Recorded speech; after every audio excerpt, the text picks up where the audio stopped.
Linha de passe é a nossa hashtag, reta final do programa com o Palmeiras rumo ao Mundial. O Palmeiras se despediu hoje aqui do Brasil, vencendo o Água Santa por 1-0. O técnico Abel Ferreira botou o time forte em campo, titular, e demorou para mexer. Deu a impressão de que ele está realmente com a planilha na mão, né? Que precisa dar mais minutos, mais entrosamento, mais tempo de jogo para os seus jogadores. Deu até uma aflição em determinado momento, porque o jogo passou a ser mais violento. O pessoal do Água Santa teve uma entrada no Dudu, teve o Gomes caindo sozinho dentro da área e pedindo atendimento e tal. E eu fiquei, confesso que aflito. Um jogo desse, de repente, tira um jogador importante de uma competição tão importante. Mas foi com força máxima e venceu o Água Santa hoje, Jean. Não foi uma atuação brilhante, mas eu fiquei com as duas mesmas impressões que você. Primeiro, ele deve ver esse time como time titular mesmo, e o fato desse time ter jogado tanto tempo e ficado tantos minutos em campo tem a ver com querer dar jogo, com a questão física, porque nem é normal para o Abel. Ele não costuma segurar o mesmo time até os 35 do segundo tempo, e foi praticamente o que ele fez hoje.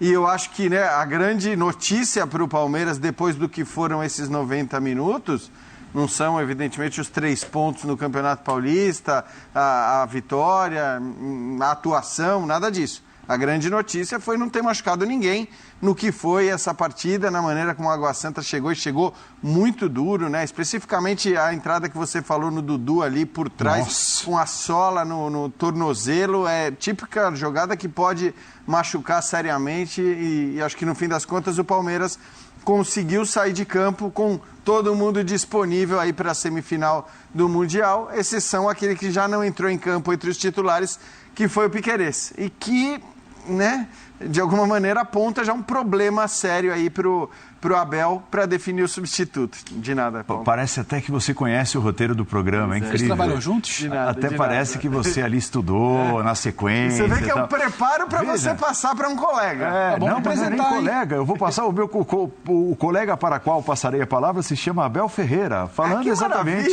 sobre os desfalques por Covid, que são certos, serão desfalques, pelo menos na semifinal do Mundial. Preocupa. Gostava muito de ter esses 2 jogadores, não sei se vai ser possível. Há aqui vários fatores: o facto de eles ter que ficar de quarentena, não poder treinar, o facto de, mesmo que eventualmente possam viajar, vão chegar com uma grande diferença de jet lag, e isso o ano passado custou-nos muito.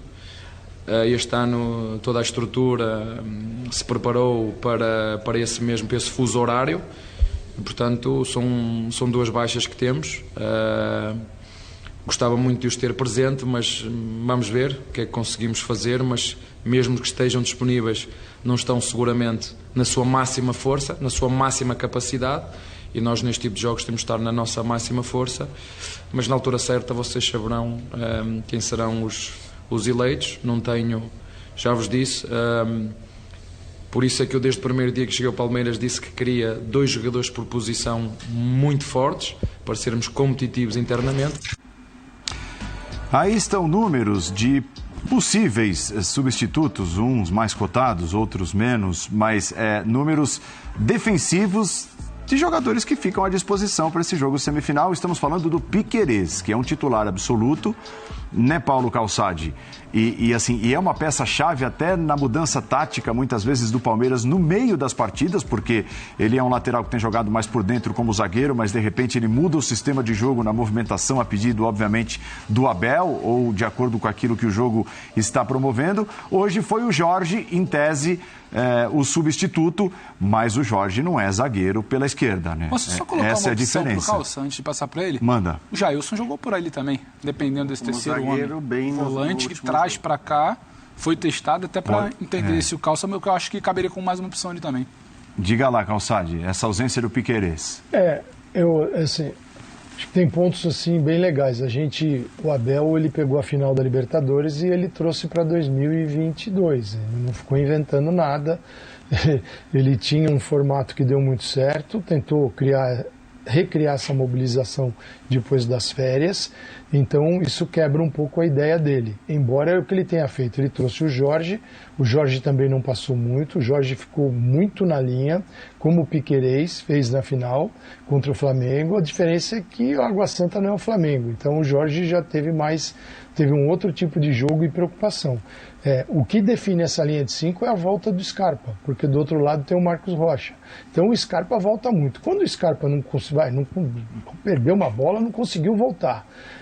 Aí você tem a linha de 4 e o apoio dos volantes até o Scarpa chegar. Quando o Scarpa chega, o Scarpa entrou muito no lado, né? Ele faz isso muito bem. Ele vem no lado, vira a linha de 5. Talvez seja a ideia do Abel. Ele pode usar um zagueiro puro ou pode usar um lateral, como ele usou o Piquerez. Aí hoje foi de Jorge. Agora, o que eu vejo é que eu acho que ele não vai mudar a ideia. Ele vai tentar resolver qual é o jogador.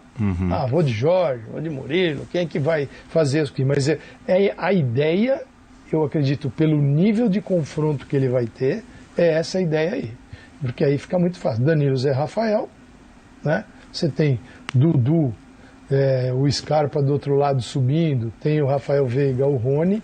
Eu acho que o Palmeiras, sim, o Abel está perfeito, ele não tem o que fazer, inventar. Ele tem pegar aquele time campeão e levar para o Mundial de Clubes. E por que ele estendeu a permanência hoje? Ele poderia não ter feito isso, mas aí ficaria um bom tempo no avião, sem treinar, sem jogar. E ele precisa de ritmo, recuperar aquele ritmo lá da final. Então, bota os caras para jogar. E eles fizeram, acho que ao todo, 3 partidas, né, com essa base. Mas é isso. O Abel tem um time na cabeça e é isso aí. O palmeirense sabe muito bem. Eu só acho que, assim, talvez o olhar, como disse o Calçade, o Abel vai querer mexer o mínimo possível na estrutura do time. A pergunta para mexer o mínimo possível, é o Jorge esse cara? Olhando para as qualidades e defeitos do Jorge, né? Não parece. Porque, primeiro que o Jorge não é nem sombra até aqui, né? Mesmo pegando o final da temporada passada, ele não é nem sombra do melhor Jorge que a gente já viu. Mas o melhor Jorge também era um jogador de características muito diferentes do Piquerez, porque é o cara que ganhava os jogos na frente e não atrás. Era mais forte no apoio do que na marcação. Nesse aspecto, eu acho que o Piquerez é muito mais um lateral marcador, né? Tanto que joga em muitos momentos como um terceiro zagueiro ali, liberando o Marcos Rocha. E nesse aspecto, pelo menos do ponto de vista da característica, da questão tática, o Renan talvez se assemelhasse mais ao Piquerez.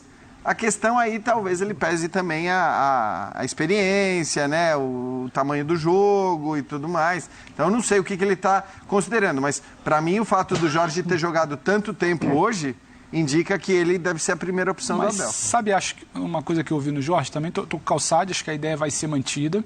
O que você fala não é esse tipo de jogador para aquilo ali, mas eu vi que ele ganhou mais uma opção. É um Abel que trouxe novas opções com esses 4 jogos, 3 com titulares agora no Paulista. E no segundo tempo, se a gente para observar, ele troca o Dudu vem para a esquerda para fazer esse jogo quando o Jorge se lança um pouco mais. Eu vi o Jorge um pouco mais guardando posição e tentando entender o que o Abel prefere naquele primeiro tempo, indo até bem. Acho que foi o melhor jogo do Jorge pelo Palmeiras até aqui que eu tenha visto. E num segundo tempo, o Jorge tentando conversar com o Dudu que caiu para a esquerda para fazer esse tipo de coisa. E aí, olhando por esse lado, sendo uma opção daquele Jorge que a gente conhece, é mais um leque aí, é mais uma opção para esse leque do Abel. É mais uma situação que ele ganha. Isso me agradou ali, talvez não se prender tanto ao Jorge como uma solução para não ter o Piquerez, mas o Jorge ganhando um pouco mais de corpo para ser uma opção ofensiva, nem que tenha que trazer o Dudu para uma situação de jogo, uma reta final de uma semifinal, para algum momento ali de final de alguma situação do Chelsea. Isso me agradou nesse Jorge de hoje. Vitor Birner, Só assim, um detalhe. Pode falar. Não, então, o Piquerez, eu via os jogos do Peñarol na Copa Sul-Americana, não via no Campeonato Uruguaio, ele era um lateral bem ofensivo. O Peñarol era um time que jogava muito com a bola, do jeito diferente que joga o Palmeiras, e o Piquerez tinha uma participação muito maior na parte ofensiva do que na parte defensiva. Até porque o Peñarol não jogava de uma maneira igual à do Palmeiras. Quem desenvolveu esse potencial do Piquerez, essa capacidade de ele se posicionar como um zagueiro, para poder ter essa flutuação da linha de 3 para a linha de 4, para ele poder ser lateral quando necessário, foi o próprio Abel Ferreira. Então ele está tentando fazer a mesma coisa com o Jorge. Eu concordo com o Jean, quando você olha a característica do jogador, é o Renan. né? Porque o Renan é um lateral que não vai avançar com a qualidade do Piquerez, mas pode fazer um zagueiro pela esquerda, um jogador que tem alguma qualidade, muito jovem. Então eu acho que ele tenta, dando rodagem, usa o estadual para ver se o Jorge, se ele traz um lateral para a função de zagueiro, um cara que já sabe apoiar bem como lateral, ao invés de tentar colocar alguém que já tem mais característica de zagueiro, de marcador ali, e que não vai conseguir desenvolver em pouco tempo o potencial ofensivo que o Piquerez, quando joga na lateral, e que o Jorge tem. Então ele está privilegiando o jogo com a bola e tentando agregar marcação, porque é mais fácil você ensinar um jogador a se posicionar defensivamente, a marcar, do que tornar um jogador que não é tão criativo em um jogador realmente criativo. Então eu acho que é uma tentativa. Eu não sei a conclusão dele do teste, porque o Água Santa não serve como referência. E como o Abel sempre faz, a gente só vai ter ideia de qual foi a decisão dele, a conclusão dele, na semifinal do Mundial. Um ponto interessante, nós temos mais uns 5 minutos de conversa. Eu achei muito legal para o Palmeiras ter o Dudu como teve hoje. Porque eu penso da seguinte forma: o que é o Palmeiras bicampeão da Libertadores? O que é o Palmeiras do sucesso nos 2 últimos anos? É um time de muito conjunto. É um conjunto, muitas vezes, de encher os olhos até pela capacidade dos seus jogadores e do técnico que tem. Se adaptar aos jogos. Mas eu acho que não vai ser suficiente. Pensando no Chelsea, tá? Classificando para a final. E o Palmeiras viaja mirando o Chelsea. Evidentemente, tem um desafio difícil pela frente, que é o Monterrey, mas mirando o Chelsea. Vai precisar de um cara para fazer a diferença, que coloque a bola debaixo do braço, além do conjunto que tem, e talvez hoje o Dudu tenha dado sinais de que pode ser esse cara. Perfeito, eu concordo completamente com a tua opinião, porque é assim, primeiro que o Dudu, de todos os jogadores que estão no elenco do Palmeiras, eu acho que o melhor Dudu é o melhor jogador que esse Palmeiras já teve. O melhor Dudu é melhor do que o melhor Veiga, é melhor do que o melhor Scarpa, é melhor do que o melhor Rony, é melhor do que todos os outros nos seus bons momentos. Pelo menos no Palmeiras foi assim. E o Dudu não foi o melhor Dudu na última temporada. Foi um jogador importantíssimo para a conquista da Libertadores, né? Fez quartas de finais de altíssimo nível contra o São Paulo, fez o gol contra o Atlético na semifinal, mas ele não foi o melhor Dudu. O melhor Dudu a gente viu antes da saída dele para o exterior e da volta. Foi importantíssimo, mas não foi o melhor. Se voltar a ser o melhor, ele para mim é aquela história, ele é o cara com maior capacidade de decisão de jogos nesse elenco do Palmeiras, maior até do que o Veiga, que vem no mais alto nível. Então, claro que um jogo contra o Água Santa não é suficiente para a gente dizer que o Dudu voltou naquele nível de rendimento, mas como você disse, é uma indicação interessante. Eu acho que tem uma situação de não adianta, a motivação ela vai pesar, como você embarca. Quando você fala em capacidade de decisão, você já introduziu, para mim, matou o assunto. É o cara, talvez, que de uma bola... Porque eu acho que a característica do jogo contra o Chelsea, a gente precisa falar, o Chelsea é favorito em um eventual confronto. E não é simplesmente por futebol inglês, por futebol brasileiro. É pelo que se faz, pelo que se viu, pelo que o elenco atual do Chelsea já fez e pelo que o elenco atual do Palmeiras pode fazer, tendo que resolver. Então, para você superar um eventual favoritismo de um time que joga numa outra liga, numa outra rotação, você precisa ter algo diferente. E o diferente desse elenco do Palmeiras é o que já falou, é a capacidade de decisão do Dudu. Tem um conjunto, tem uma construção, tem uma ideia do Abel, tem uma tentativa de neutralizar pontos A, B e C do Chelsea, tudo bem. Mas se você tiver que esperar uma situação de grande final, de grande sonho, de grande partida da história do Palmeiras, é a capacidade de decisão de um Dudu que, pelo menos motivado em um momento superior aos 2021 em termos de confiança, ele vai viajar. É isso, né, Xará? É isso. Eu até queria agradecer ao Palmeiras e à Seleção Brasileira hoje, porque eles permitiram a gente falar de futebol do começo ao fim do programa. Verdade. Isso ainda é muito difícil. É isso. Muito difícil, porque hoje nós não tivemos o jogo furtado, na verdade furtado não, roubado, né? Porque o jogo, assim, o futebol ele é assaltado quase à mão armada, né? Por toda essa desorganização que impera no Brasil. Então às vezes a gente tem que ser muito chato para tentar botar os pés no chão e não ficar aqui jogando para a torcida. E hoje a gente falou de futebol, então eu queria agradecer muito o Palmeiras, a seleção, porque acho que a gente falou de bola rolando. Por quê? Porque houve bola rolando e boa bola rolando, né? E o Palmeiras acho que conseguiu é muito difícil ganhar uma Libertadores e já ir jogar um Mundial, e também não é fácil você pegar e ter um mês de férias e estar pronto, pegando possivelmente o Chelsea está no meio da temporada. Isso é um desequilíbrio, mas é o que nós temos. Então o Palmeiras trabalhou muito bem para tentar chegar a essas duas partidas da melhor maneira possível. Eu acho que o Palmeiras tem uma chance, não é gigante, mas ela existe. Depende das circunstâncias e de um treinador que também sabe jogar esse tipo de jogo. Sim. Né? Ele sabe esperar muito. No outro Mundial tomou pancadas horrorosas, mas a gente aprende e ele certamente aprendeu também. E vamos ver. Mas foi muito bom, viu, Paulo? Boa. Ó, nós...